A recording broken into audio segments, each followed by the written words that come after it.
All right, people, welcome back. Real Tough Talk. Stephen J. Ghost. Definitely having a good run so far with all the games. And now we go through the last 3 games of the day. Or we'll bet technically on the field 1. First game we're going to go over is Dem Gettas versus the Sharks. Now, these 2 teams met in the regular season where the Sharks was able to come away with the win 13-12. In that game, they held Chuck in the second half to no points. I believe he went 0 for 3 in the second half. As Stevie got the start that game, he threw 2 touchdowns, and Mo, their drafted 8 player, was able to get an interception. They seem to put a little more pressure on Chuck, sending 2 in the second half, playing a little more man. And I think that's the strategy they should go in coming into this second game in the playoffs, because DG doesn't really have any burners other than Dash that could really stretch the field. And at the end of the day, they have a lot of speedy guys on defense that can keep up with him. So they have to assign one person to make sure that they cover him consistently, and then make sure that you get everybody else up over the top. So when you have somebody lock up on him and make sure that Chuck does not have that option downfield, it makes everything that much easier for your defense overall. So we're going to jump into the game. And in this game, the A player for DG, obviously, Chuck will be there. The A player from Sharks, unfortunately, is injured. He was hurt for the year in Mo. He had a big interception the first time these teams met up. So that's going to be a big miss for this team. We're going to start off with the Sharks getting the ball. After getting the first down, Akon on 4 rush runs in the gap for a nice gain. Takes the second down. Akon is blitzed by Deb and sacked by Dash. Dash coming away with a big play, able to get Chuck, but a big sack there. Definitely a big play by Dash. That's going to take us to 3rd down. Akon throws to Ed in the middle. That ball is dropped by Ed. Sharks have to punt. And that was not a good drive to start off this game. You know that it's going to be a battle back and forth with this Dem Gettas team. So you want to take the advantage early. They don't do that with this first drive. Not able to move the ball after getting the first down, and they get their first time on the field, they get stopped. And it's a great play by them to send Dev. I don't think Dev is like the best blitzer. Yeah. He's not really a speedy guy, but he does come with power. So definitely when he comes on that rush, it brings a little pressure, and Dash is able to finish it up with the sack. Sharks have to punt on that drive. Chuck is going to get the ball back for the DG offense. 3rd down, after 2 short plays, Chuck is blitzed by Ja, throws to Kadeem in the gap for a decent gain. If you look here, Kadeem is flagged for a stiff arm 5 yards back. He lost it for some 5 yards. 4th down, Chuck with Blackout from Timmy, throws deep to Megatron in the gap. It's bobbled by Megatron, then by Cable. The ball is knocked out of bounds, turnover on downs, and they're able to stop Chuck on the first drive. Something I don't think they did in the first game, but they're able to stop him in the first half on this first drive. Great play by that Sharks defense. And the key thing to this drive right here is on 4th down, it seems like Dem Gettas offense decided to go greedy and try to catch the defense by surprise. This defense is ready for this play. They weren't even, Dem Gettas wasn't even able to get the first down, even though they was nearby it. Unfortunately for them, they take a shot, and the Sharks defense is able to stop them here for the turnover. And that's very surprising, but I think the fact that the Sharks are known or have the ability to lock up man-to-man, Chuck saw a play and took a shot, because usually Chuck would have went for a first down, but he went all or nothing because he knows it's hard to score on this Sharks defense the first time. They don't have a great defense overall, but the first time they played them, they played good defense. So that is a great defensive stop by the Sharks. Akon gets the ball back. 2nd down, Akon is blitzed by Chris, who's blocked by Warrior. Akon is still sacked by Chris. The Sharks can't get much further than that, and they're going to have to punt. 2 times in a row, we've seen this DG defense able to shut down Akon's offense. Now, the thing about it was, Stevie got the start last time. He was able to score 2 touchdowns. Stevie is here, but they're going with Akon, and Akon doesn't seem comfortable, not able to move the ball. DG comes away the big sack and definitely caused Sharks to punt the ball. 2nd down, Chuck with Blackout from Hollywood, throws to West in the gap, picked off by Ja, who runs it on the sideline into the end zone for the touchdown. Juice gets the extra point. 7-0 Sharks. This is what you need to do. You need to have guys that's not scared of Chuck And Ja does that. That is a great play to get in front of this ball, intercept the ball, and give your team momentum when the offense has been struggling. If you can cut off the head of the snake, you can kill the snake. And this is how you started off with an interception, pick 6. And the thing about it is, I don't even think Chuck saw Ja in the gap right there, waiting for the pick. That's Ja just playing great defense, being able to spy on the ball and being able to come out of nowhere and get that pick. This is a spark that this Sharks team needed. They get it on defense, and now they have to lead with that big play right there. Huge play by them. Definitely great play on the pick 6. After getting the first down, Chuck throws the dash in the middle for a nice gain. Third down, Chuck throws a dash again on the sideline, getting to the 15-yard line. Listen, dash is Chuck's favorite weapon all over the field. Obviously, you know his main guy is West, but he's been looking for dash all season. Dash is an all-star. You got to respect him. And Chuck is finding him. Fourth down, Chuck is blitzed by Ja. Rolls right, throws a Cable cutting in front of the end zone. Cable goes for it, but the pass is dropped. Turnover on downs. They're able to stop Chuck 3 times in a row. Great pressure by Ja. He is in the zone. Definitely had a game. He definitely had a ball, and they stopped DG again. And the funny thing is, remember how you said in the second half of that last game that they stopped them 3 times in a row, right? I believe that they already stopped them once, twice, three times. They stopped them 3 times. So they are 6-0 since that first half in the last game that they played. So they're on a streak on this defense, stopping this Dem Gettas team, not giving them no options to get anywhere on the field. Sharks can't move the ball, and they're going to end up punting. DG can't score before the half, and we're going to go into the half 7-0 Sharks. And that adds yet another stop on this Sharks defense, getting them 7 stops in a row since that first half, the last time they played. That is good defense. This shows that they are matching up with this team, not giving them no options. They already can predict what this offense is doing. They need to keep that up in the second half. And the only thing that I'm worried about is that the only points that they got was from their defense. Their offense has to get a spark in the second half if they want to put this game away. They have the opportunity. They have to come out firing. Akon has to lead the charge and get them to the end zone in the second half. Listen, if I'm DG, I'm not worrying right now because we're third in scoring. We know we can score. And the Sharks are 12th in defense. So we know eventually they're going to make mistakes. Listen, it seems a very talented team. We're not going to take that away from them. But at the end of the day, we can be capable of turning this game around because we see tendencies that the Sharks, the mistakes that they tend to make. Listen, right now, Chuck is against the ropes. But as long as they keep it in striking distance, which it is, it's only 7-0, and now it's off of an offensive mistake. The defense forced Akon to punt 3 times. That is a great defensive stop. The defense just got to hold Chuck down, and this offense, until they get in rhythm, definitely should be different in the second half. We're going to jump into the second half. After getting the first down, Chuck on third down rolls left with Blackout from Hollywood, throws deep to West, who's 1-on-1 with Juice on the sideline, caught by West in the front of the end zone for the touchdown. Dash gets the 2-point conversion, 8-7. DG takes the lead. If you look here, Juice stops running to watch the ball and leaves West wide open. Huge mistake, especially when you're guarding Father Time. And they take the lead. It's one thing to look back for where the ball is going. It's another thing to stop running and give space in between you and the receiver. If he doesn't do that, this probably leads to a knockdown, maybe even a stop. But because Juice is watching for the ball, spying for the ball, he literally stops moving for that instance, giving West the opportunity to keep going for the ball, and he's left wide open in the end zone for the touchdown. You got to stay with your receiver. You had him up until the last moment, and you let him go, and that's what gave away the touchdown. It was good defense right until the end when they bumbled that play there. After getting the first down, Akon throws the shot in the middle for a nice gain. Third down, Akon with blocking from Kaz, throws the guy in the back of the end zone, caught as he falls in the end zone for the touchdown. Sharks jump right back to it. But Pams and this DG team is going to challenge.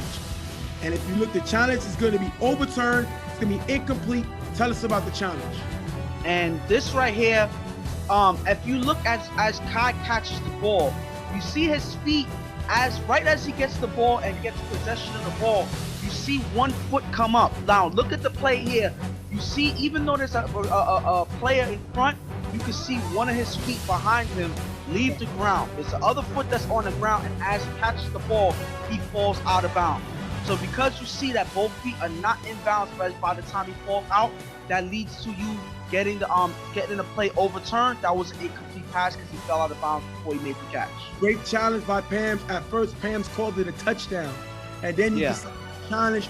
Great challenge there. That's going to take us to 4th down. Akon is blitzed by Tuff, who's blocked by Kaz. Akon throws it up. Meek tips it and catches it in the back of the end zone for the touchdown. Nas gets the 2-point conversion. 15-8. They take the lead back. And the funny thing is, they make that whole challenge null and void with Meek alone going up and getting the ball, tipping it to himself. This is the dangerous This is the danger that you have when you have Meek on your team. You also have Nas on your team that can do the exact same thing. So when you have these weapons, you always have an opportunity to get a score, especially on these 4th down toss-ups. Meek is known for these plays, and he's able to get yet another one for the Sharks team. And this is what makes Akon so valuable to this team. Akon, after the challenge was thrown and the call was overturned, he still is able to throw a touchdown pass on 4th down. And you got to give shout to Kaz. Kaz with some great blocking. Kaz is a receiver, but he decides to step down and do the dirty work and block. That is a great play. If you're this team to have that kind of teammate, you have to be excited. You have to be happy. Great blocking, great everything overall, and they're able to take the lead. Chuck with blocking by Tim throws the cable in the middle for a decent gain. 3rd down, Chuck is blitzed by Ja, who's blocked by Timmy. Chuck rolls left, throws a dash in the front of the end zone, who makes the catch through the contact for the touchdown. 15-14. Sharks are up by 1, but DG's right in striking distance. And this is the thing about it is they've become so dependent on Dash that he's become the one go-to guy when they need him most. And this is exactly why Chuck is able to find him here. You cannot lose place. You cannot lose where he's at. You have to find where this kid is at, because when he's able to get into the play and get in the groove, he's able to make big plays on whatever defense he faces, and he makes a big touchdown here. Chuck is able to find him for the score there. DG's going to go for the 2-point conversion. Chuck with blocked by Hollywood and Timmy throws a West in the back of the end zone. High, incomplete. Sharks keep the lead 15-14. Sharks get the ball back up 1. DG goes offsides on purpose in order to force them to take the 1st down. It was only a 5-yard and not a 10-yard penalty. The clock was marked, the cone was marked, and the clock started to run, which is going to cause DG to use a timeout. They have 2 timeouts remaining. We're going to jump to 4th down. Akon throws the Ed in the gap for a short gain to pick up the 1st down, stopping the clock. Ed is hit by Dev, but he curses after the end of the play, moving him back 15 yards. The hit caused Ed to be frustrated. He thought it was dirty. He reacted. It's going to cause a 15-yard penalty, but the hands was out. It was a clean hit, and Ed got to control himself. Sometimes he loses it a little bit, and that's a big 15-yard penalty. And this is reminiscent of a play that I think it was when they played them during the regular season, and Mo got caught on the flag when they were driving. So Mo got hit in the face when they went to make a tag. He cursed out loud, and he got a flag that stopped the drive because they had a 15-yard penalty. These guys got to find a way to keep their composure. These things happen, especially in football. Regardless of what happens, you have to keep your composure, and you have to let the refs do their job. Regardless of what, you cannot retaliate, because again, it's gonna hurt you more than help you at the end of the day. We're gonna jump into 1st down. Remember, they just got the 1st down, which stopped the clock. Akon's gonna run on the sideline for a short gain, but steps out of bounds. That is going to stop the clock. All Akon has to do is stay in bounds. DG only has 2 timeouts after Hollywood got a flag. I mean, Dash got a flag for going off sides, and Hollywood catch for the timeout. So Akon just has to stay in bounds. He doesn't, saves him a timeout. 2 timeouts they got because he went out of bounds. That's going to take us to second down. Second down, Akon runs again to kill the clock. This time he gets tagged in bounds. DG calls a timeout, but the Sharks are dancing on the field. As you see here, they get a 10-yard unsportsmanlike penalty, similar to what you saw the Ravens get in that playoff game. Celebrating a little too early, and this penalty moves them back more yards. That's 2 penalties that this defense, I mean this Sharks team in general, has gotten on this drive where they're up 1. Tell me about the flag. And that was an unnecessary flag. They were upset saying that that flag doesn't need to be thrown, anything like that. But you got to understand, a close game like this, certain times the extra taunting, the extra activity on the field, people celebrating, whatever, can cause and spark something. We don't know what's going on, the emotions on the other side, so it can spark something. And that's why you have that flag there to keep teams under control. They didn't like that, but at the end of the day, you're about to win the game, so keep your composure until the end of the game. Then you have all the time you want to celebrate, but you got to keep your composure. This is another play that hurts him on the same drive. Akon then gets the ball again. He throws a short pass to Meek in the gap. Gettas called a last and a third and final timeout, and Sharks have to punt. Let me tell you something. I'm frustrated with that whole drive. Today, the Sharks may not have showed it so far. They're the better team. More talent, more playmakers, but their lack of leadership cost them. Akon has to step up and calm this team down. That's what he did for Rep City. That's what he did for IOD. He has to calm them down. They were counting a little too things. The clock they were getting a little too excited before the game was over. Some crucial mistakes with Ed Curson, Akon running out of bounds, and the taunting penalty. That moves them back, and they're gonna have to punt. Akon punts the ball, and Chuck gets the ball at the 6-yard line. Chuck is at the 6-yard line. Chuck is gonna throw the Megatron on the sideline, who steps out of bounds after the catch. That's gonna leave, I believe, it was 36 seconds, I believe, when Chuck got the ball. That's gonna leave at least maybe 30 seconds on the clock. It's gonna take us to second down. Chuck is gonna drop back, throw downfield to Dash, wide open in the gap, connects with him. Dash makes the catch, runs all the way into the end zone for the touchdown. They take the lead right back, scoring a touchdown in 2 plays. Tell me about this. And the sad part about this is, just like in the last play where DG was able to score a touchdown, in the first touchdown that they scored, it was because of a blunder on defense. This is yet another blunder on defense. If you look at this play here, you see. Now, if you look at the way that the Sharks are playing, they're playing back, but they're all on the line on the left side of the field. They're all on the same part of the field. You have Meek here in the middle, and then you have Ralph playing the one safety all the way back. Ralph is by himself at the safety. There's no other safety on the other side. Everybody else is on the same line right here. So what happens? The other side is left wide open. Watch this play as you start here. You see Dash run past Meek. Meek does not go with him. He stays in the gap right there. I guess he calls him out to another player. Unfortunately, as you see, Ralph is already way past the point of where he can catch Dash. By the time he's able to react, Dash is left wide open the other side of the field and is left to run into the end zone for the score. This is lack of communication between Ralph and between Meek. Meek has to tell Ralph who's coming, who's going downfield. What? Right, or vice versa. Ralph is the safety on that play. So he has to know that I got to pick up Meek's guy, because look how far back Ralph is guarding nobody. Yes. But Meek goes with him to make it seem like he's going to stay with him. Yes. Now, Dre got blamed for this play because they said he stepped up. But if you look, Dre has, I believe that's Megatron. Yes. So Dre has somebody. Now, if you're going to a 4-2, then Dre should be the deep safety over the top. But it looks like one side, if you look here, was playing man, and the other side is playing zone. And the 2 guys that's not accounted for is Hollywood, who's at blocker. and it's Dash. And you see, as soon as Dash makes the cut to the left, Chuck is already throwing the ball in the area. And the ball stays up in the air so long, but nobody is there.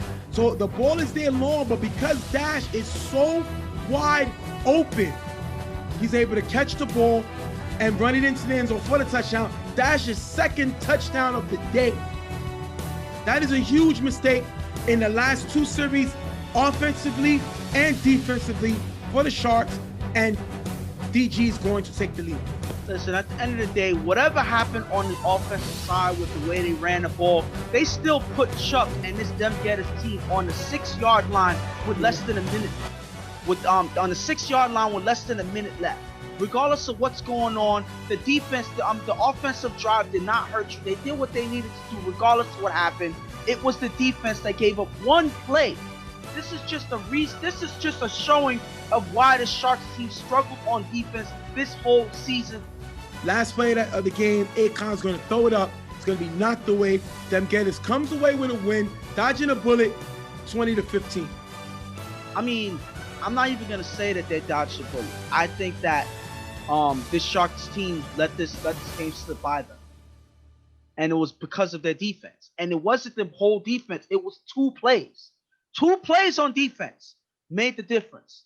Now, you know, they were debating, they were upset, talking about certain plays didn't go their way and things like that. Regardless of what, those plays did not cause DG to score any touchdowns. These two defensive plays that I'm showing right here are what caused them to score touchdowns. So that's what they need to look at the end of the day. This play right here with Juice, where Juice stops, leaves West open, and this play right here where you have only one safety that's playing way too far back, and you have Meek not communicating with the safety, leaving Dash open. So these two plays is what cost them the game at the end of the day. Regardless of what they think, that's what you see on the field right there. Well, I'm going to go over real quick everything offensive for DG first. They come away with a win. They didn't play great. They played decent. The game wasn't ref great. It was some things that should have been thrown. You know, some. I think the refs have to take more control of the game. Yeah, led by me. We have to learn and have the ability to control the game. So that's the first thing I want to throw out there. But as far as the game, listen, DG got stopped 4 times in the first half with the pick 6. Yeah. So it wasn't as what did Chuck become superhuman? No. He sit down and he focused knowing that this Sharks defense isn't very good. And it's not because of the lack of talent. They don't communicate well. So once you find the chinks of the armor, you knew who to attack and when to attack them. So you got to give it to them. And this DG defense, listen, DG's defense, I'm looking at the numbers, they were 6th in defensive efficiency, giving up 32%, giving up scores 32% of the time. 6th in defense overall. So they have a pretty good defense. They were 10th, they were 4th in sacks. So they bring pressure if you look at it. So this is a pretty decent defense. It's not a great defense, but they're decent. And they're moving on to the next round. Now the Sharks. We're not going to get to the whole stuff because we already did a whole video on that. We don't need to talk about that. The Sharks offense punted 4 times. That means absolutely nothing. Because we've seen Braulio punt 4 times and win the game. Yeah. The defense came away with a pick 6, which is a bonus. That's icing on the cake because this is not a very good defense. This defense for the Sharks was 12th. There are only 14 teams. Yeah. They were 12th. They gave up points 41% of the time. So imagine a team shooting 41% from 3. That's not good if you're the defense. But they held Chuck 4 possessions in the first half. That shows they have the talent. The last time they played, they held Chuck 3 times in the second half. Yeah. So they showed their ability to play. Second half, Chuck scored on 3 consecutive possessions. That is terrible defense. Akon scored the game-leading touchdown, which is what he's supposed to do. He helped them take a lead. Yes, DG came back, but then Akon was able to. Now, he didn't do it perfectly, but he was able to run the clock out and punt, giving Chuck the ball back. You know what happened with who did this last year? Rep City. Yeah. Akon put that Rep City defense on the field in the first round, and they picked off Ramsey to win the game. And this Sharks defense is more talented than that UTF team of last year. Their defense alone is more talented than that UTF team. I'm sorry, than that Rep City team of last year. The Sharks let this one go. We showed you the plays. We showed you how they let this game go. You cannot allow Chuck to score 3 times in the second half after having him 0 for 4 in the first. I don't care what happens. I don't care what Akon is doing. The defense should not allow it. It's the same people on the field. DG readjusted and the Sharks didn't. So if I'm them and I'm looking at the paper with the record and everything as of now, the Sharks would get the number 2 pick in the draft. If I'm them, I'm not drafting a quarterback. I don't think you need a quarterback. And if you get another quarterback, Stevie leaves. You bring in Akon, and Stevie was willing to back him up. If you bring in another quarterback, then Stevie looks at it like, you just don't want me to throw. So I don't replace Akon. I keep Akon. I'm not making Akon anything else. I want Akon to be my quarterback. This team, with all the stuff they're lacking, one person they get. And I know exactly what you're going to say. And make it an absolute championship team. Yeah. If I'm the Sharks, at the number 2 pick, I'm picking the greatest leader in TFL, Swiss. I knew it. Yep. If you bring Swiss to this team,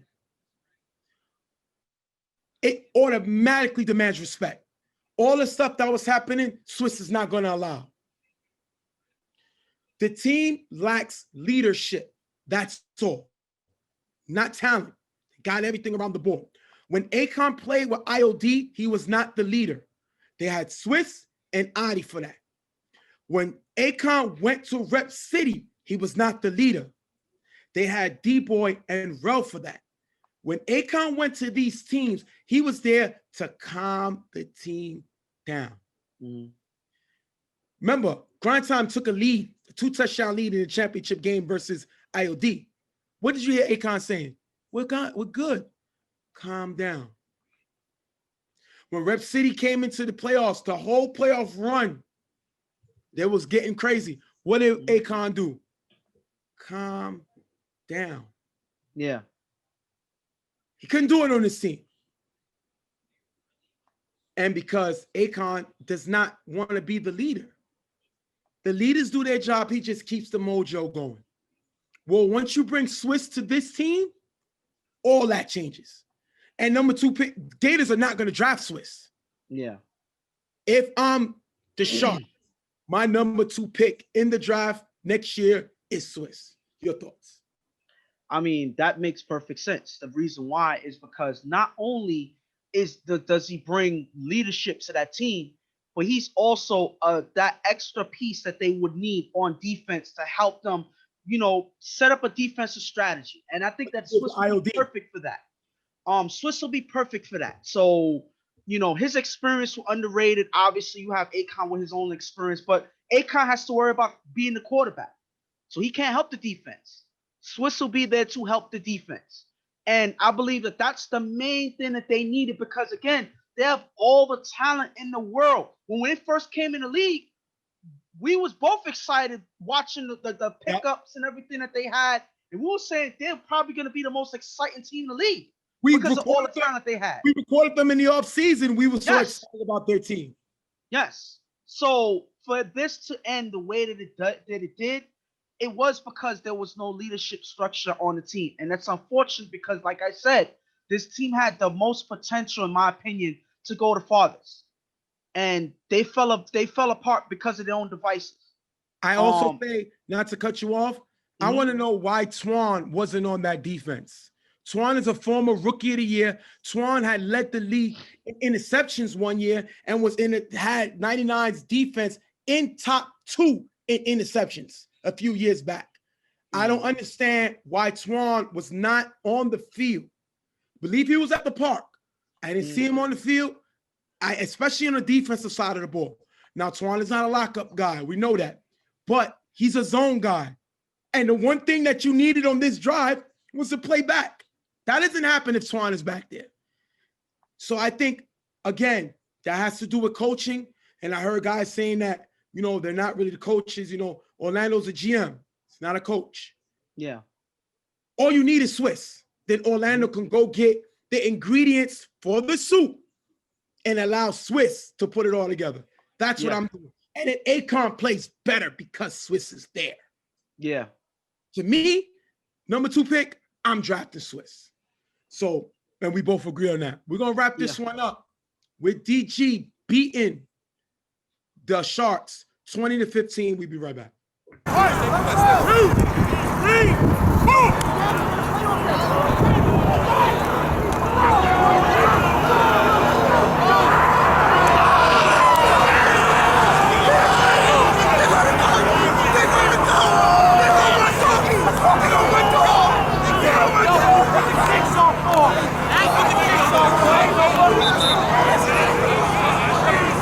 All right, people. Next game up, Blackout versus Don't Sleep. Now, this team has history. Don't Sleep was able to beat Blackout in the championship last year in BQFL, basically playing on the road and beating Blackout, who was at home. These teams met in the regular season. Blackout was able to win 19-15, but Don't Sleep played well as Reem threw 2 touchdown passes. Alex threw 3 touchdown passes, 1 to Lucas, 1 to Meek, and 1 to Brandon. So Alex was spreading the ball around, played well. They was able to come away with the win. Different game. Since then, Blackout offense has fallen. Right now, Blackout offense is in 9th in scoring. Their efficiency is 10th, 31%, which is pretty much at the bottom. It's only 14 teams. So they didn't finish with a very good offense. The thing that's been making Blackout dangerous, their defense. They give up points 27% of the time, which is 4th. And they lead the league in total defense. They only give up a touchdown a game. And how they do it? By being 2nd in sacks. So this Blackout team is very dangerous. Don't Sleep on the other side. Listen, they haven't played great this season. Their offense kind of struggled. Their offense was tied for 11th in scoring. Their defense efficiency, there was a pretty good defense last year. They gave up points 42% of the time. That was 13th. Only Never Scared gave up a higher percentage. And Don't Sleep's defense combined, 9th. So this team is not very good. They're against the ropes. But at the end of the day, them being able to beat Blackout in the championship is what I think they're going to feed on, knowing that their David could beat Blackout's Goliath. And honestly, with these guys here, we just gotta look at it this way. When all of these guys are here, they're a different team. The only thing about Don't Sleep that was an issue is that when they had certain games, they will have 1 or 2 guys not here. Then they'll have another game where those 2 guys come, but then 2 other guys don't show up. So there was hardly a time where they had their full squad. Hardly ever a time where they have their full squad. And right now, they don't even have their A player in Femi. So as long as they have Reem at the quarterback, they have Khalil playing both ways. They have Mike being one of the most consistent players on their team. You have all of these guys coming out, Sherm, Rob with the block, which is a big addition that they had in the beginning of the season. Yep. So when you have all of these guys come together and ready to rally together, they are a different team than the team that you look at on that record. They're a team that you have to pay attention to. And this may be a game as long as they have these guys on the field. All right, we're gonna jump into the game. Blackout has their A player in Kenny, and Don't Sleep don't have Femi, who's pretty much done for the season. Didn't really work out with that draft pick. But Blackout don't have Brandon, and they don't have Mace. So for a team that's lacking in offense, to miss your number one receiver in Brandon, and for Mace not to be here, that's got to spell some type of trouble. I think there's something going on internally in the camp, because for those two players to miss a playoff game, something is going on, especially with a team that you figure has championship aspirations. So we're going to jump right into the game. After getting the first down, Reem on 4 rush runs in the gap for a decent game. Third down, Reem throws the draw on the sideline for a decent game. Fourth down at the 20-yard line, Reem on 4 rushes, sacked by AB, turnover on downs, Blackout gets the ball. Listen, Blackout was the number 2 team in the league in sacks and number 1 in defense. Don't sleep with the dink and dunk. It's not going to work against them. These guys smell blood and water, and they attack. Great sack by AB. Great stop by this defense. And the thing about it is, one, as long as you have guys like Lucas and AB putting pressure on the quarterback, putting pressure on Reem, that lessens his options out there, that makes him have to do things like run a little more often. Yes, he can get some good yardage every now and then, but that doesn't mean that he's always going to be successful. They're able to keep him on the ground, and they're able to stop them from getting any significant yardage and end that drive with a sack for the turnover. After getting the first down, Alex is blitzed by Rob, who's blocked by Shaq. Alex rolls left, throws to Lucas in the gap, picked off by Khalil, who runs on the sideline with a nice block by Heck. Khalil runs it all the way into the end zone for the touchdown. Jo gets the extra point. 7-0. Don't sleep. Pick 6. And the crazy thing is, you see that they drafted Femi this season. Not to keep talking about him. He's not here. But the way Khalil plays when he's on the field, he plays like the guy that's supposed to be the A player. He takes up that slack. He takes up that swagger. He takes up that energy. And when you have him on the field, he is a guy that can elevate your team. As you see here, he reads this play, picks it off, and he's off to the races. And then you have your guys stepping up like Hector, a veteran of Don't Sleep, making that big block, giving Khalil the release to get into the end zone. This is when your guys cooperate together and rally together. They're able to make big plays, and they're in the end zone for the score there. After getting the first down, Alex throws to Vadim in the middle. That's going to be dropped. Blackout can't get any closer, and they're going to have to punt on their second possession. Don't Sleep can't do anything as they struggle to move the ball. They're going to punt. Blackout gets the ball back. After getting the first down, Alex with blocker from Shaq throws a Meek in the middle. That's going to be dropped. Second down, Alex throws a Meek again in the middle, the gap. That's going to be dropped. Blackout can't get any further, and they're going to have to punt. They had the ball 3 times. They got stopped 3 times with a pick 6. Listen, it's not all on Alex. This offense is not very good. Let's call a spade a spade. What we saw with Meek in the beginning was basically empty calories. He made plays in the beginning of the season. We didn't see anything. It didn't do anything for the team because it's still a terrible offense.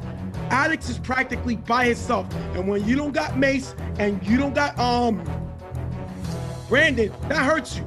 I think they should have ran a lot more block and release to Shaq, because he showed what he could do. Somebody, get Kenny in here, somebody to help this offense move, and they punt for the second time in a row. Don't Sleep are able to do nothing, and they're going to go into the half 7-0. Don't Sleep.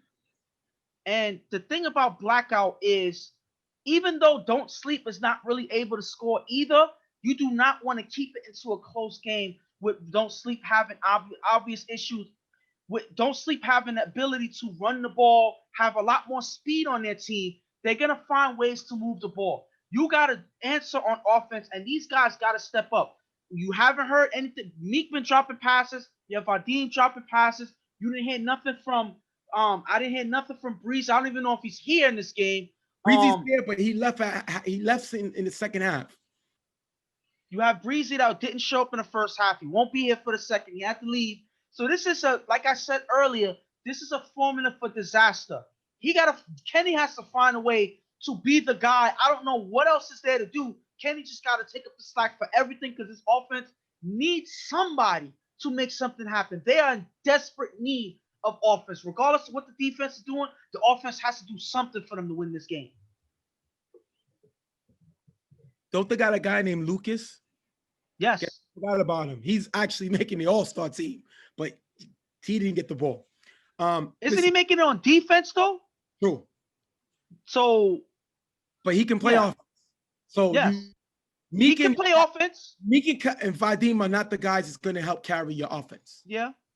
If I'm Don't Sleep, this is exactly what I want. Exactly what I want. We want the game like this. We've beaten this team before, and we know something is going on in the camp if these players are not here or these players are leaving. So we feel there's a chink in the armor, and we got to attack. We already got to lead. The pressure's all on them. This is a number 2 versus a number 7. The number 7 is supposed to lose. Yeah. So if I'm Don't Sleep, I don't care right now. It is what it is. We're going to jump into the second half.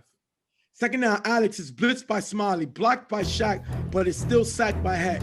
Listen, Heck can be annoying to some people. Heck can be loud to some people. Heck is a player, and he is going to give you everything he got. And he comes away with a big sack there. After getting the first down, Alex is with blocking from Shaq. Throws to Kenny in the middle, knocked away by Chris. Second down, Alex on 4 rush, throws to Meek on the sideline. High, incomplete. Blackout can't move the ball, and they have to punt for the 3rd time in this game. And like you said before, towards the end of the season, you said Don't Sleep have to have their core guys make plays. And you see Smiley with the blitz coming in and adding pressure. You see Hector, former giver of the year, come in and get a big sack here. Then you have a big play by Chris knocking down the play. So all of these guys, core Don't Sleep guys, making plays, especially on this drive, they're able to do that and make a big stop, keeping Blackout from getting anything going in the second half. Reem gets the ball. He's going to scramble on 4 rush and sacked by AB for a big loss. Great play by AB. That guy is always balling. That's what his name of the game. That's his name. Reem with blocker from Rob runs in the gap for a nice game, picking the first down. Reem gets the yards right back. Rob has been playing great. Once Rob got the thought of the game and kind of stopped that hot-headedness, little knuckleheadedness, the guy's a player. And he's a guy that can hurt you on all different sides of the ball. And Reem gets the yards back. And what is he doing? He's killing the clock. Yeah. A la who? A la KC. Yep. Reem on 4 rush, tries to run, but it's tagged by AB for a short gain. 4th down, Reem's going to throw it up. Incomplete. Turnover on downs. Blackout defense makes another stop. You know what's frustrating to this defense? They're down, and they didn't give up no points. Yeah. So if you're this defense, you're getting frustrated because you're down and it's not your fault. But if you see here, you see this guy, like you said before, always balling, AB, putting pressure on Reem. Two big plays with the sack in the first play and the tag to keep them on the short gain on this play, keeping them from getting big yardage here, forcing that turnover. That is a key play when your offense is struggling. Your defense hangs in there and gives them another shot on the field. After getting the first down, Alex for 2 passes in the gap for a nice game. 3rd down, Alex at the 30-yard line on 4 rush. Throws to Kenny in the gap, who cuts outside, and with blocking by Lucas, Kenny runs it in the end zone for the touchdown. They're able to get the extra point. 7-7, they tie the game up. Like I said, Kenny has to find a way to get in this game and make a big play. And that's exactly what he did. And these guys rallied around him on that play right there. Huge block by Lucas to give Kenny the running lane into the end zone. This is how you play offense. This is how you make some big offensive plays. They don't have to be pretty, but as long as you get in the end zone, that's what works, and that's exactly what they do. Finally, they're able to get back into this game. After getting the first down, Reem is blitzed by Mike, who's blocked by Rob. Reem rolls right, throws short to Rob, who runs in the gap for a nice gain, getting to the 10-yard line. Rob has been a very important player. For him to be able to block Mike, who's one of the best linebackers, especially blitzing in the league, and then still go out and catch a ball in the gap. Great play by Rob. He's an all-star, definitely showing why he needs to be. 2nd and goal, Reem with blocker from Rob, runs in the gap, dives into the end zone for the touchdown. They're able to get, AI gets the 2-point conversion, 15-7. Don't sleep. We're going to look, it's under 2 minutes. We're going to replay the play. It's going to stand. Green touchdown is good. Tell me what you think. And if you look at this play, they, of course, it was challenged because it was within 2 minutes. So you got to challenge every end zone play that's close like that. But if you look here, he's not tagged at all. He's only tagged by Lucas when he's already falling in the end zone. He's already in the end zone before he gets tagged. So that is a definite touchdown. You had guys on the opposite side saying that no, that was not a good call, anything like that. But when you look at this play here, he's already falling in the end zone, face first before he gets tagged. So that is a great play by Reem, getting through the defense and finding the lane to get into the end zone. That is a way to make the decision needed to get there, and that's exactly what happens there. Great play by Don't Sleep overall, and they get into the end zone to take the lead. Blackout gets the ball. They're going to end up throwing the ball up, not able to score, ending the game. Don't Sleep comes away with the win, 15-7, and they're going to the next round.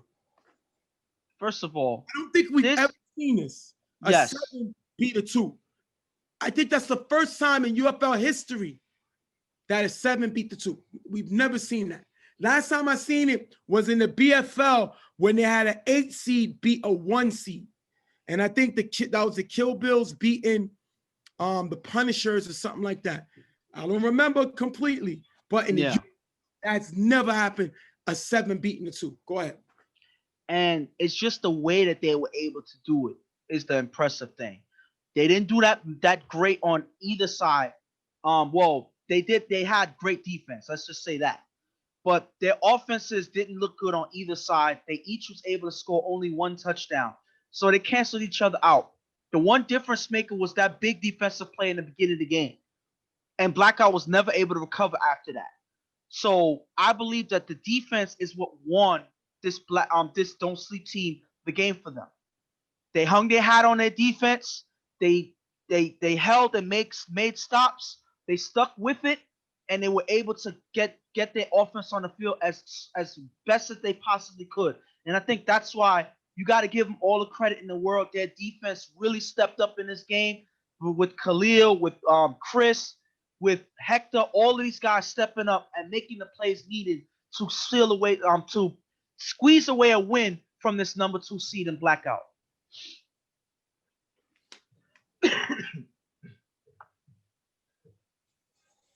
Don't Sleep won this game the way they won chips before, with a strong defense and killing the clock.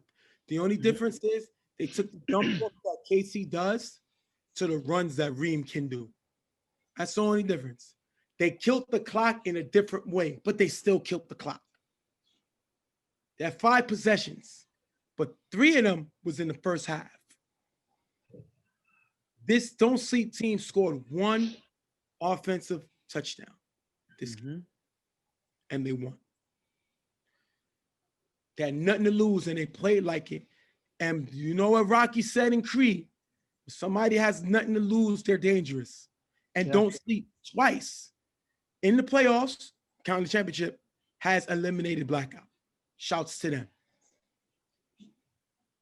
Blackout offense dramatically dropped. They lack playmakers. Brandon didn't show up.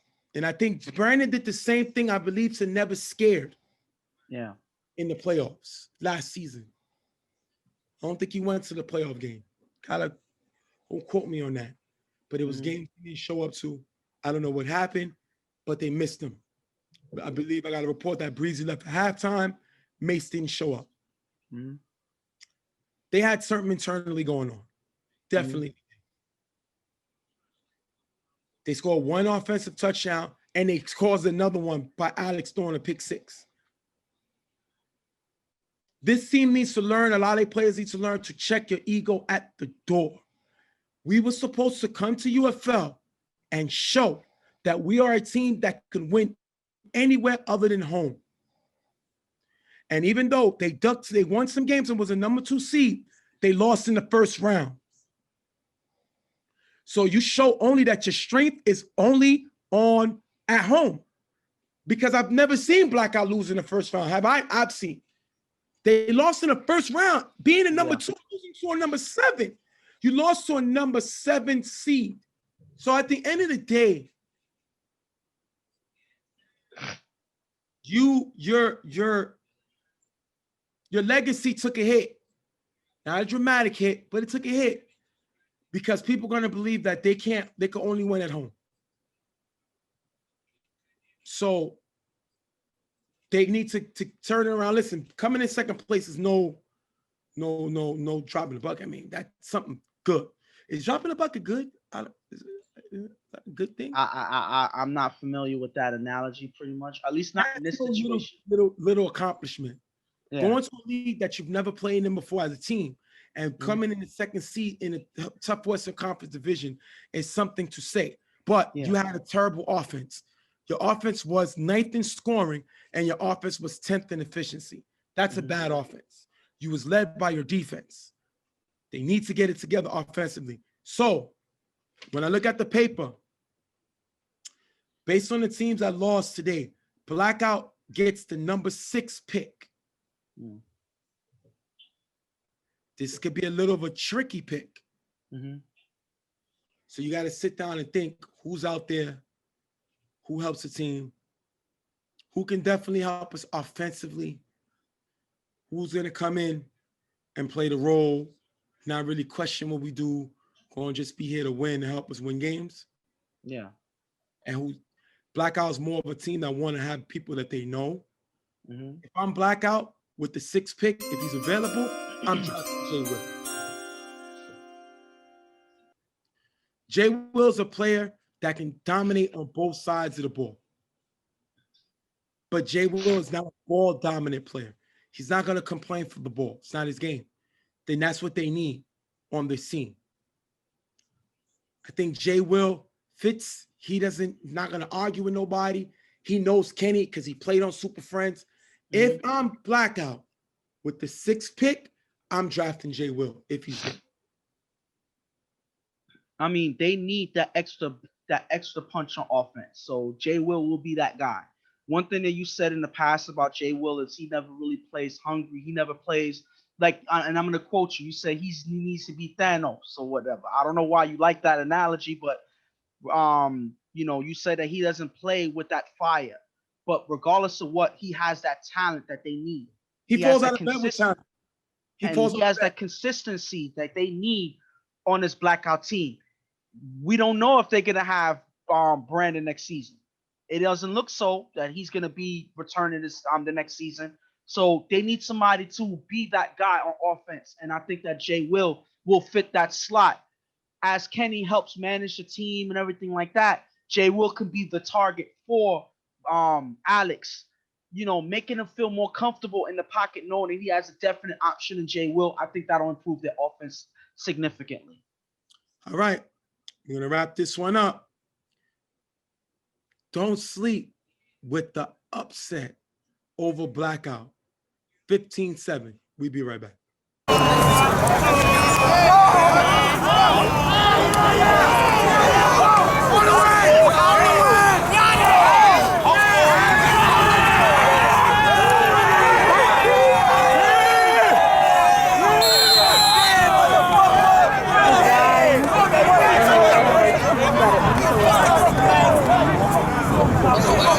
All right, people, getting into the last game of the day. We're going to have Never Scared versus PME. Now, these teams faced each other in the regular season. PME was able to come away with the win 20-14 as Chad, Jaquan, and Tone was able to make touchdowns. Jaquan and Chad being their number one great 1-2 punch. Never Scared, didn't have a great game. Chris did throw 2 touchdown passes, but he threw 2 interceptions. But the main thing of the game is they didn't have Travis and they didn't have Dave, who both will be here today. And I think that that's going to be the difference makers that they need. They need a solid target in the pocket, in the gaps, and Dave, and they need that guy Travis to be the all-encompassing player that they drafted. He needs to be that leader by example that goes out and makes plays and needs to charge. So when you have these guys on the field, this Never Scared team is that much better for it. They did well without them in the last couple games, but I think that this game, since these guys been out, I think that they are eager to make things happen on the field, and I think that they're looking to do that just in this. They're looking just to do that in this game. PME has played well this season. A lot of people don't talk about them, but they deserve them a lot of respect. This is the number 3 seed. This is a team that, even though they were 5th in scoring, they were 2nd in efficiency. This team scored 44% of the time that they got the ball. Only the Monarchs scored more. So you got to give Rel his props. Chad and Jaquan has been the best 1-2 punch combination in the league. They both had 6 touchdowns. So their offense has been something to talk about. Now their defense, they were 8th in efficiency. And on total defense, they were 4th. Now the only place that they fell, I believe, was they led the league in interceptions last year. This year they're in 4th. But this is a very good team. The problem with this team, they get in their own way. Yes. They make mistakes. We've seen them run a ball in at the 4-yard line, which is illegal. We've seen them not come up with the right play when they was trying to run for the first down, which cost them a game. So we've seen them do things in games that cost them.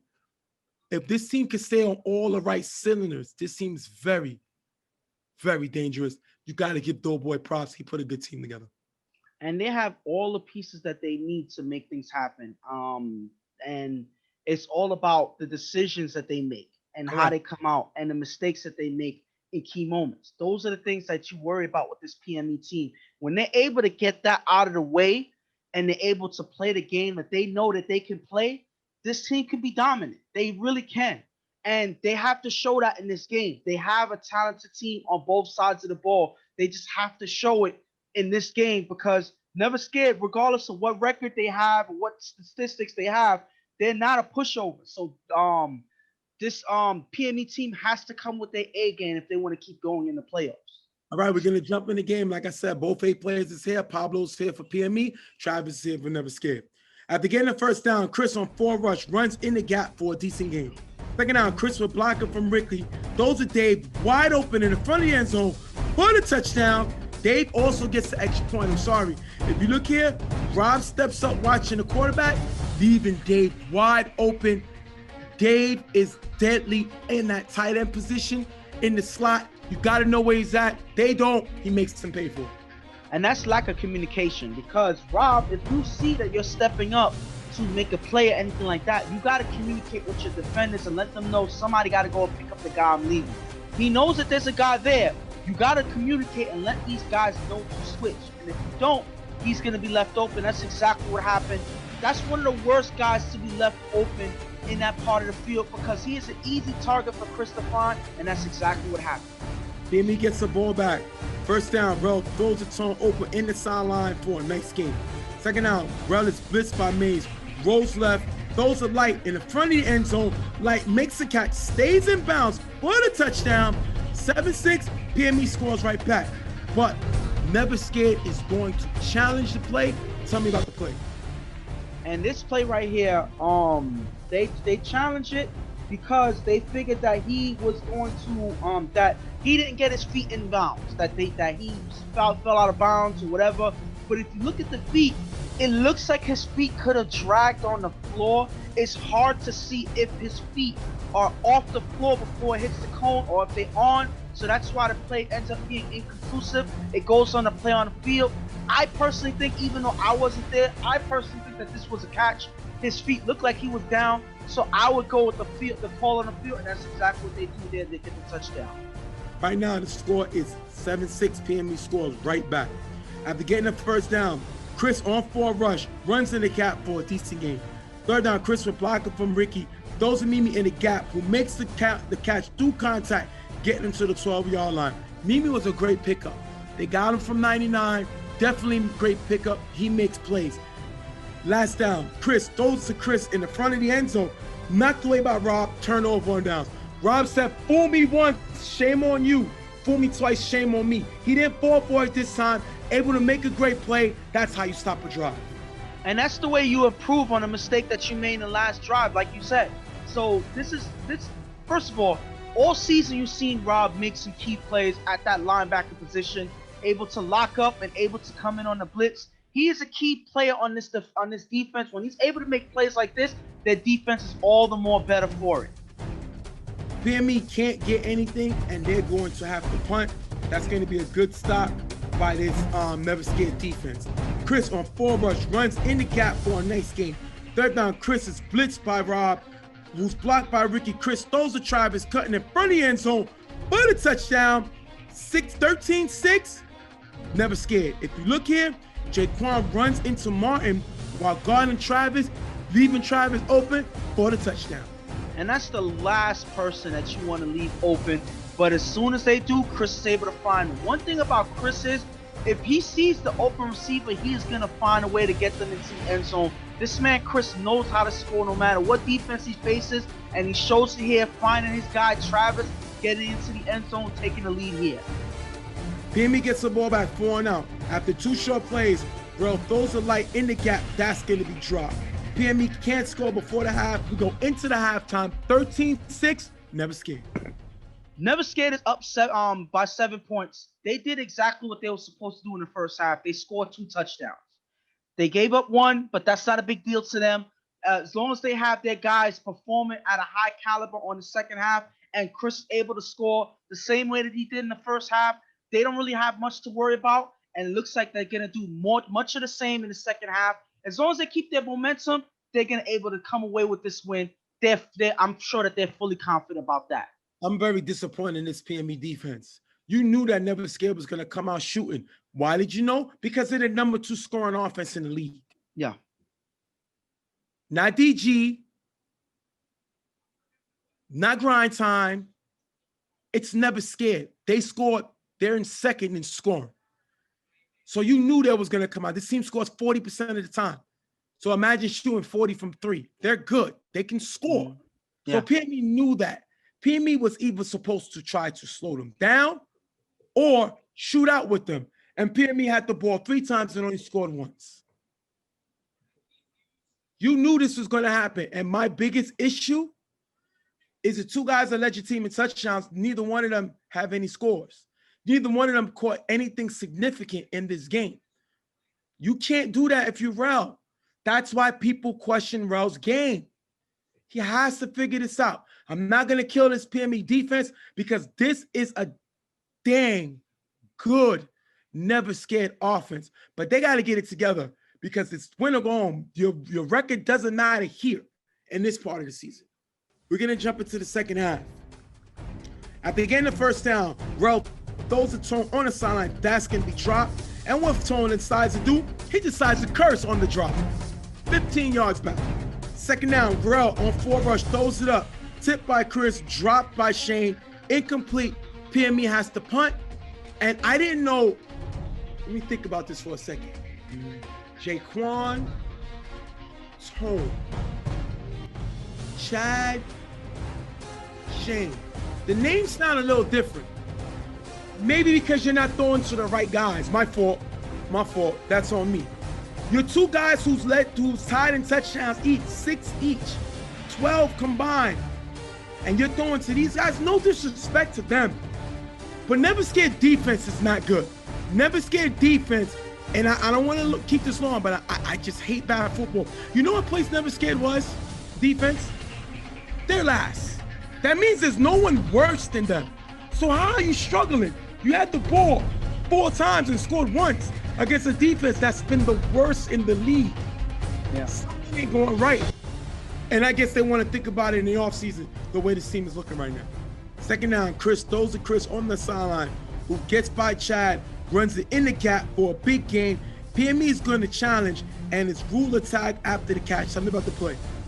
And this was a close play right here. As Chris catches the ball on the sideline, Chad goes to make a tag. It looks like he missed, but as you review the play, it looks like Chad did get him just in time as Chris tried to spin off of him. So that is a call that's overturned that ends up being a tag at the 48-yard line. I believe that that's a good challenge for PME, but Never Scared still has option to get the first down. The problem about that is after they get the first during the free play, Chris is going to throw the nines open in the sideline, getting them to the 10-yard line. Offsides on the defensive line. Dope Boy makes the challenge, and they end up making mistakes to give more yards up. Yeah. You can't do that. That makes no sense. Second and goal, Chris throws to Dave into the front of the end zone. That's going to be dropped. Huge drop. Third and goal, Chris with blocking from Ricky and Germ finds Mimi in front of the end zone for the touchdown. Travis gets the 2-point conversion. 21-6, Never Scared. When Dave dropped that pass, Mimi is eventually able to pick him up with that touchdown catch there. They find a way to get him open for the score. One thing I said, I keep saying it, Chris is going to find whatever receiver he needs to get into the end zone, and that's his third separate receiver that he got into the end zone. First Dave, then Travis, now Mimi. And one of the key plays to that is that quick pass to Nas. And you got to understand, there's one guy that's on this team that's going to catch you offsides almost every single time you give him option to do so. And that's Ricky. Yes. Coming from Carver, you know that he's good at catching teams offside, and he's able to do it yet again for a big play that eventually leads him into the end zone for the big score there. PME gets the ball back. After a first down, Rel rolls right, throws to Jaquan on the sideline. With contact from Ra, the pass is dropped. Now you got your money man, Jaquan, dropping the ball. Listen, Ra played great this season. He's showed that he can play defense and he can get physical. Jaquan got to catch his ball, and unfortunately he does it on this play. Fourth down at the 20-yard line. Rel throws to the front of the end zone, knocked away, turnover on downs. Never Scared is able to stop them. They get the ball. Chris is going to run the ball to kill the clock. Never Scared is going to come away with the win, 21-6. And this is not the game that PME needed to play at all. This was not the game that I seen them coming out and playing. I thought this game was going to be closer. But PME came out, they scored in the beginning, then they gave up a big touchdown, and they were never able to recover after that. After they went down 13-6, they were never able to recover. And that's because their two main guys on offense, Jaquan and Chad, were either locked down or he was not an option for Rel. He was not able to connect with them, and it was all she wrote from there. Their defense, I can't necessarily, like you said earlier, I can't really blame their defense too much because you're going against one of the best offenses in the league. So that's a tall order to shut them down. And ultimately, that wasn't the case in this game. But your offense has to respond. Your offense has to find a way to get into the end zone, and they weren't really able to do that at all. Getting stopped by one of the worst defenses in the league as well. Because that's the thing about Never Scared. There's no in between with them. There's no in the middle. You're either the best on offense or you're the worst on defense. So you're supposed to be able to score more points than 6 on this Never Scared defense. They weren't able to do that, and ultimately that's the main reason why they lost this game. You got to look at the offense overall, not just Rel. The whole offense is to blame for this loss. PME went home last year not being able to score against Don't Sleep. PME is going home this year not being able to score on Never Scared. Score one touchdown. And they threw it. You know who scored the touchdown? Not Pablo, not Chad, not Jaquan, not even Shane. It was Light.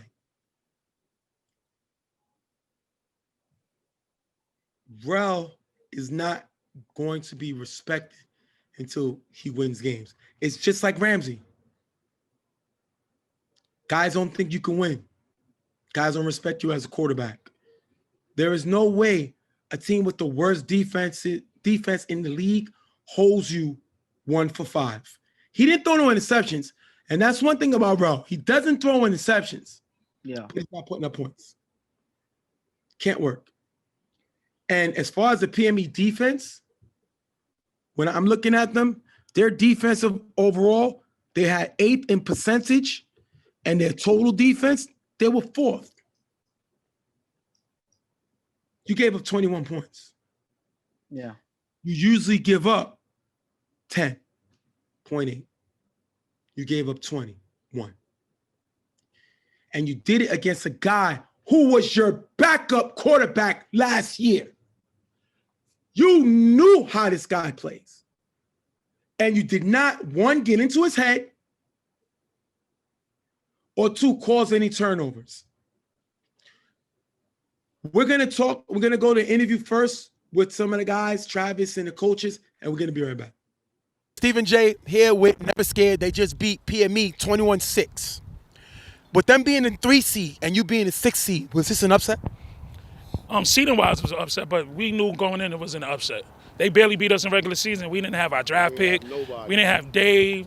We didn't have Chris, Travis, and they barely beat us 20-14 because we got a broke-down play. But I don't look at it as an upset. It's upset seeding-wise, but we knew we could win today. Let me ask you, what was the offensive game plan? They got some dogs back there with Pablo. Jaquan led the league in intos last year. This team, I believe, was number 4 in interceptions. What was the game plan coming in as far as your offense? Well, I personally pulled Chris to the side, and I told him, I said, yo, Jaquan likes to bite because he's leading league in interceptions are up there in the top. And you see our first drive, Dave scored wide open on his side.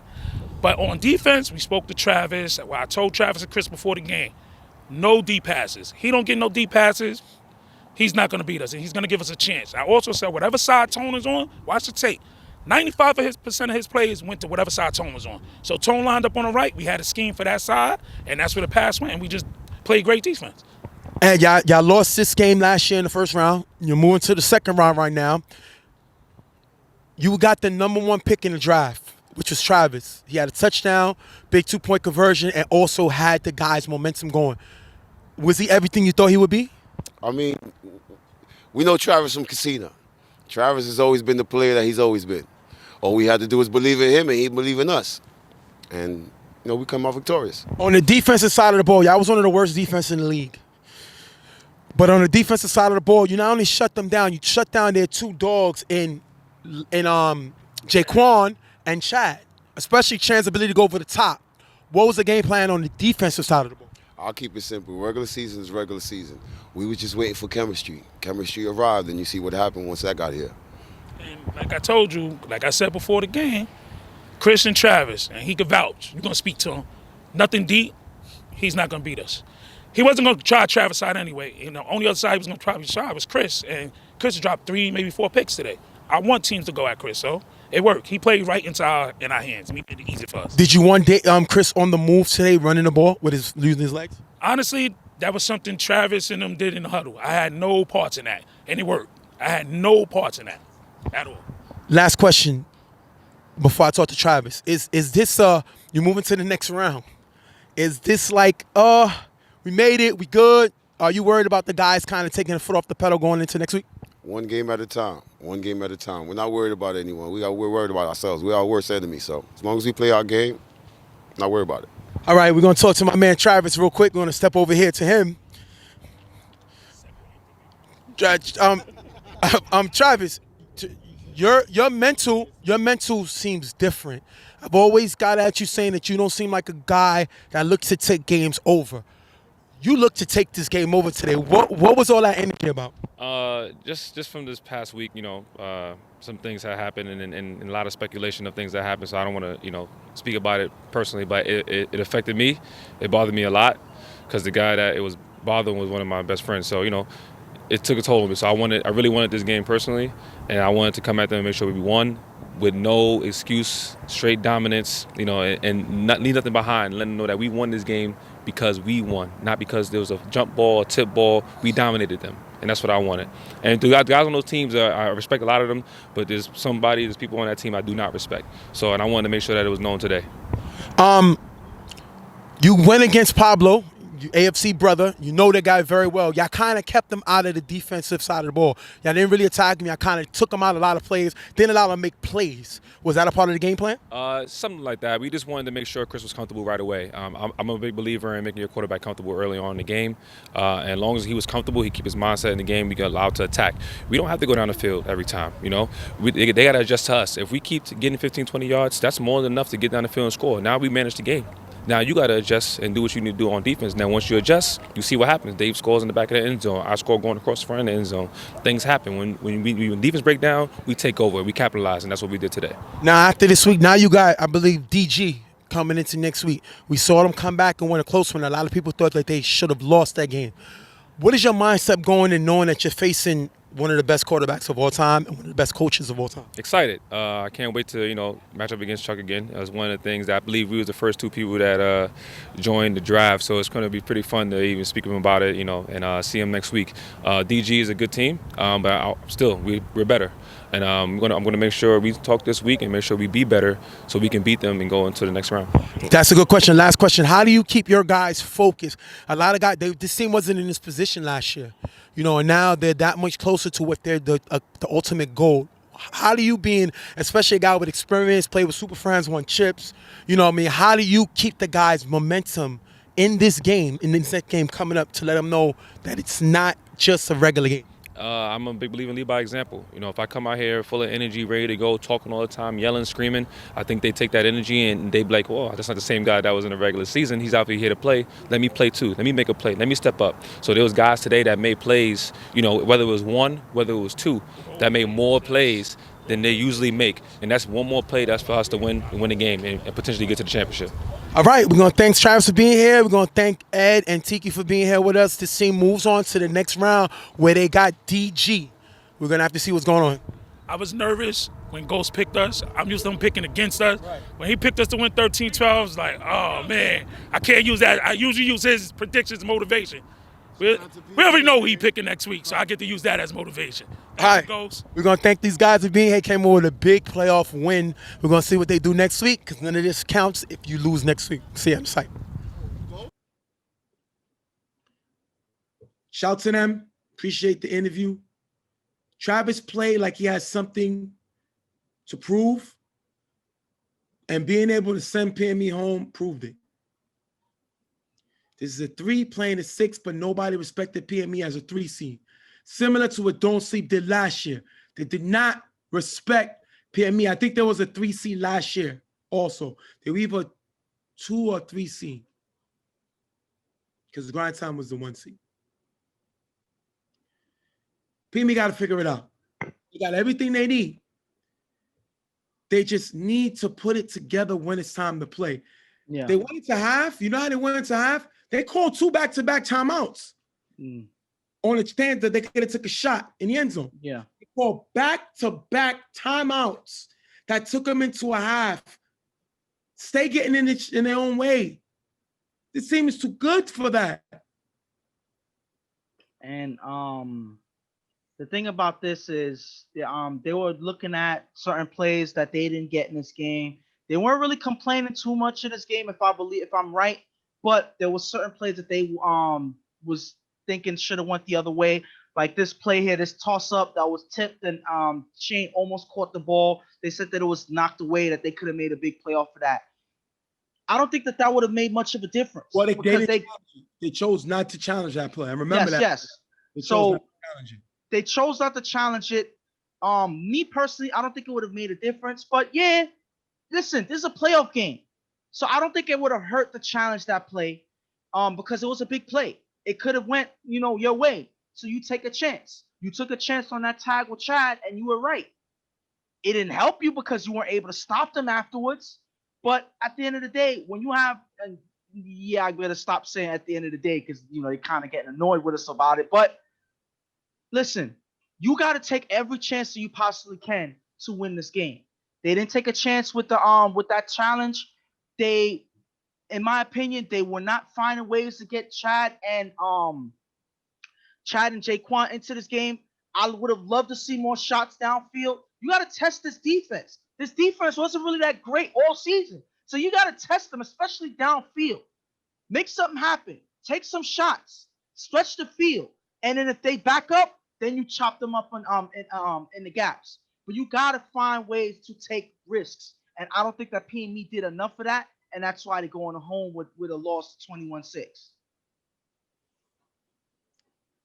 I'm PME and I looked at the paper, they will have the 5th overall draft pick. I need another weapon for Rel. We want to make Rel as comfortable as possible. Rel is not a runner. And he tends to make mistakes because he's not going to force the ball and throw interceptions. We need a guy that's practically unguardable offensively. We've seen Jaquan and Chad disappear this game. We need a guy that could be a two-way player, but really a dominant offensive player. If I'm PME with the 5th pick in the draft, I'm drafting Cabby. You could get Cabby and put him in a slot similar to what Super Friends run with Alex and Dave. You put the slot with Shane and Cabby. You keep Jaquan and Chad on the outsides. Now you can't have, similar to what they did today, people watching them. Shane is inconsistent. He doesn't take games over. Cabby will. So if I'm them, Cabby at the number 5 pick, for me, that's who I'm drafting. And he's not coming in with an ego. He's not coming in loud because Carmine is their main guy. He's a guy that's personality. So you need somebody that's going to come in that don't mind Carmine's. Carmine's not going to change. And he's a good defender. You need a guy that's going to come in, sit, which is why it worked for Pablo. Yeah. Pablo played great. Pablo made Jaquan and especially Chad all-stars. And you know who else?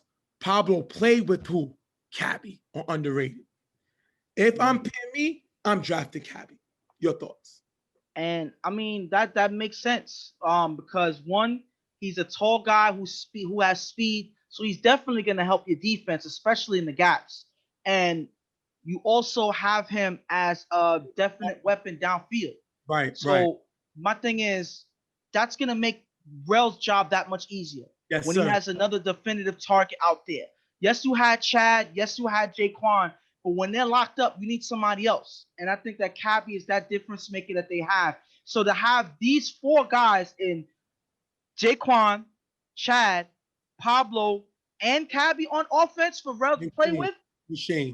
And Shane there on the jump balls and some plays in the gaps. Then you have Tone on the quick plays, when you have to get some yardage. That'll make that defense that much stronger, and it'll make Rel's job that much easier because I think Rel had to really try his best, and it wasn't enough in this game. Cabby is open even when he's covered. Yeah. They don't have nobody else on the team that can do that other than Pablo. And they got to use Pablo more on the offensive side of the ball. Mm-hmm. Next, they don't need nobody that's rah-rah loud because the team is not really like that. But they need a guy who can be open even when he's covered. Cabby does that. And Pablo has to get more involved in the offense. The guy's an A player for a reason. So we're going to wrap this one up. We're never scared, coming away with the win, 21-7. We're going to thank y'all guys for joining us on the show. We're going to wrap it up. Listen, Elite 8 coming up. Season almost over, about 3 more weeks, man. So we're going to thank y'all people for being with us. Yep. It's been a tough week, but we got through it. So much love to all y'all. Thanks for the interview, guys. Make sure you watch the Stephen J show on Friday, 9:30. I got Damo of Monarchs. Mm-hmm. That's one of the interviews. Yeah. I have Matrix of Braulio. It's another one of the interviews. I have Maine of Don't Sleep, who just got a very surprising win. Yes. We did not expect. So I definitely got some good guests for y'all. Make sure you check it out. And I also got Tiki, coach of Never Scared, who just won this game. That's going to be in the show. So make sure y'all check that out on Friday. Then we'll see y'all guys Saturday. On behalf of Real Tough Talk, I'm Stephen J. My partner Ghost. We're going to see y'all next week on Real Tough Talk. We out.